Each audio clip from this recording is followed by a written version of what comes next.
پاکستان سمیت دنیا بھر میں ذہنی صحت کے حوالے سے آگاہی کا دن آج منایا جا رہا ہے۔ اس دن کو منانے کا آغاز عالمی سطح پر 1992 میں اس وقت ہوا جب world federation for mental health نے اقوام متحدہ کی جنرل اسمبلی میں اس دن کو منانے کے حوالے سے اپنی تحریک جمع کرائی، جسے جنرل اسمبلی نے منظور کرتے ہوئے 10 اکتوبر کو عالمی یوم ذہنی صحت منانے کا اعلان کیا۔ اس سال یہ دن اس فکر و نظریے کے تحت منایا جائے گا کہ لمبی جسمانی بیماری ذہنی صحت پر کیسے اثر انداز ہوتی ہے۔ آج 10 اکتوبر ہے اور ورلڈ مینٹل ہیلتھ ڈے منایا جا رہا ہے۔ اس دفعہ کا تھیم جو ہمیں ملا ہے وہ کرونک فزیکل النس اور مینٹل ہیلتھ، کہ آپ نے دیکھا ہوگا کہ وہ پیشنٹ جو ڈائبیٹک ہیں یا ایستھمیٹک ہیں یا کوئی بھی ایسی بیماری کینسر کا شکار ہیں، جو پرانی لمبی جسمانی بیماریوں کا شکار ہیں، ان کی اپنی بھی اور ان کا خیال رکھنے والوں کی ذہنی صحت خراب ہو جاتی ہے۔ اس دفعہ کا فوکس ہمارا دو چیزوں پہ ہے۔ ایک ان مریضوں کی مینٹل ہیلتھ پہ ہے، دوسرا کیئر گیورز کے اوپر ہے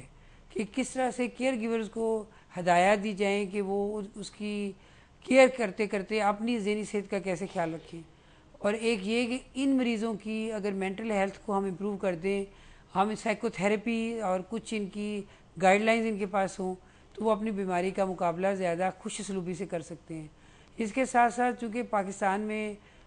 فلڈ کی وجہ سے، ارتھکویک کی وجہ سے ہماری بہت سارے لوگ ڈسٹرب ہوئے ہیں، سٹریس ڈس آرڈر بڑھ گئے ہیں، اس کے اوپر بھی ہمارا اس دفعہ فوکس ہے کہ ان کی فیملیز کو، ان کے محلے میں رہنے والوں کو، ان کے اسکول ٹیچرز کو، ان بچوں کے لیے، ان لوگوں کے لیے جو ان ناگہانی وفات کا شکار ہوئے ہیں، ان کو کیسے گائیڈ لائن دی جائیں کہ وہ ان کی مینٹل ہیلتھ پہ فوکس کس طرح کریں، کن چیزوں کو سامنے رکھیں، مد نظر رکھیں اور دوسروں سے تھوڑا فرق ان کو ڈیل کریں۔ دیگر ترقی پذیر پسماندہ ممالک کی طرح پاکستان کا شمار ایسے ملکوں میں ہوتا ہے جہاں منشیات کا استعمال، غربت، بے روزگاری، گھریلو ناچاکیوں اور توہمات کی وجہ سے لوگوں کی بڑی تعداد ڈپریشن، شیزوفرینیا، وہم اور اس جیسی دیگر ذہنی بیماریوں میں مبتلا ہو کر اپنی آنے والی زندگی کو اجیرن کر دیتی ہے۔ ایک محتاط اندازے کے مطابق ملک کی آبادی کا ہر تیسرا شخص کسی نہ کسی ذہنی بیماری کا شکار ہے، اور اس بیماری کو اچھے معالج کی زیر نگرانی بہتر تو کیا جا سکتا ہے، مگر لوگوں کی بڑی تعداد حکومتی سطح پر چل رہے ذہنی و نفسیاتی ہسپتالوں میں جانے کی بجائے روایتی تعویذ گنڈے کے استعمال کو ترجیح دیتی ہے، جس کی وجہ سے یہ بیماری ختم ہونے کی بجائے بڑھتی چلی جاتی ہے۔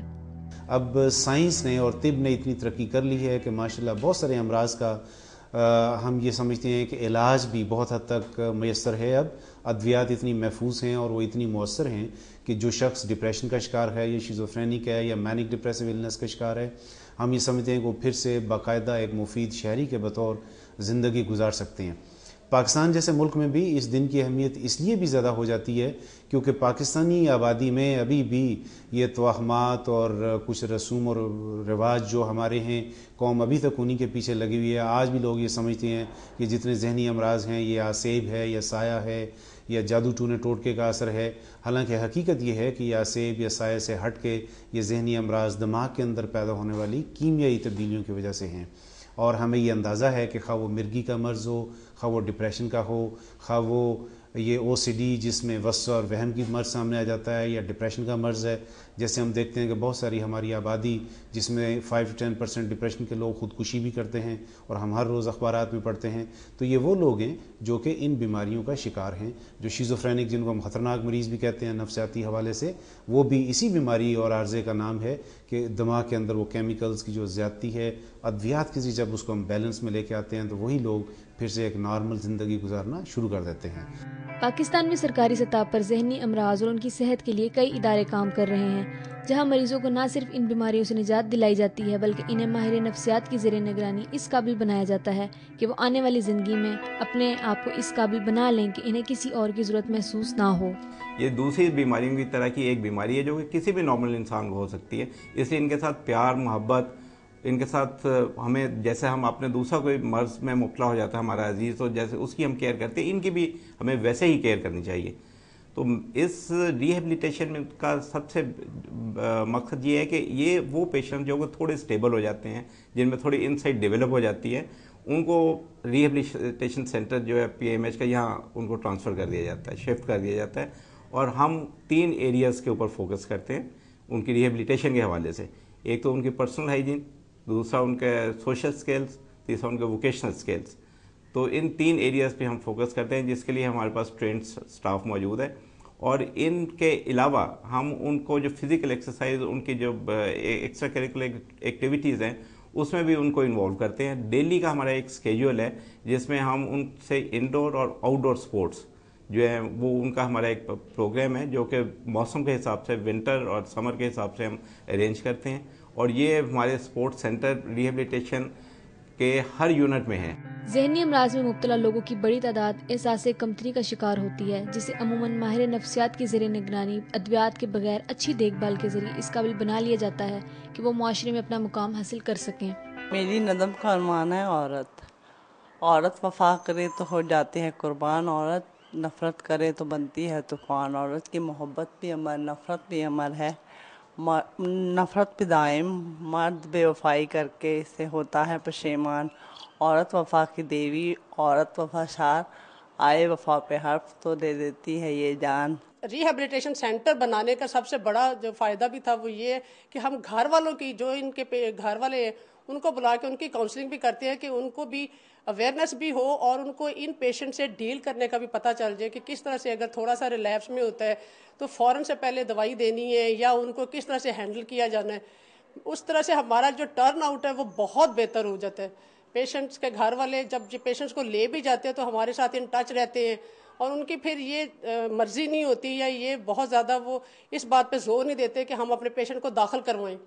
وہ کوشش کرتے ہیں کہ اگر یہ ممبر اچھا بنا ہوا ہے تو تھوڑا سا ریلیپس بھی ہو گیا تو وہ آ کے ہم سے مشورہ لے کے دوائی چینج کروا کے، تو وہ کوشش کرتے ہیں کہ ہم ان کو اب گھر میں ہی رکھیں تاکہ یہ اسی طرح سے ہماری گھر کا ایک ممبر بنا رہے۔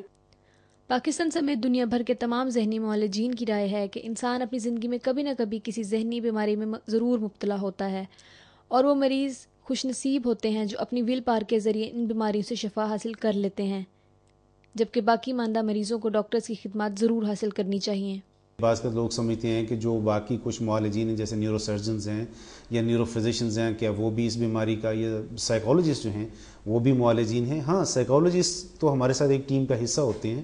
لیکن نیورو فزیشنز کا کام تھوڑا سا ہٹ کے ہم سے اعصاب کی بیماریوں کا علاج، اور جو نیورو سرجنز ہیں ان کا کام ہے دماغ کے اندر کوئی رسولی ہے، کوئی چوٹ لگنے پہ خون جمع، کوئی اس طرح کی بات ہے، اگر آپریشن کرنا پڑ جائے ضرورت جہاں پہ سرجری کی ہے تو وہ ان کا کام ہے، نہ کہ جو نیورو سائیکیٹری کے حوالے سے جو ڈس آرڈرز ہیں، بیماریاں ہیں، ان کے حوالے سے ان کا کوئی اتنا رول یا عمل دخل نہیں ہونا چاہیے۔ لیکن چونکہ پبلک ایٹ لارج ہر بندے کو سمجھے کہ یہ دماغ کا ڈاکٹر ہے، لہٰذا وہ دماغی اور ذہنی عارضی کے حوالے سے جو بھی بات ان کے ذہن میں آتی ہے وہ خواہ وہ نیورو سرجن کی طرف چل پڑتے ہیں یا وہ نیورو فزیشنز کی طرف اور بعض کا وہ سائیکالوجسٹ کے ساتھ بھی کئی سال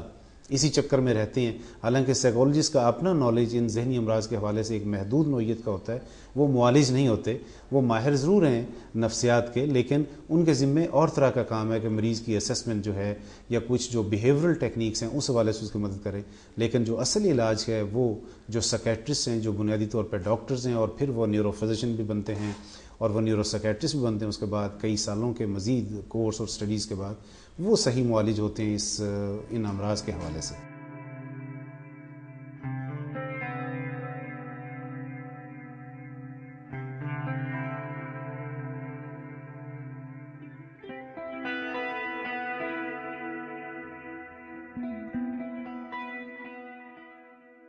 پاکستان سمیت دنیا بھر میں آج ذہنی امراض کا عالمی دن منایا جانا خوش آئند ہے۔ ضرورت اس امر کی ہے کہ ان افراد کو ہم معاشرے کا حصہ سمجھتے ہوئے ان کی ذہنی نشوونما کی بحالی کے لیے ان کا بھرپور ساتھ دیں تاکہ یہ افراد اس معاشرے کے مفید شہری بن سکیں۔ مریم شاہ، پاکستان ٹیلی ویژن، لاہور۔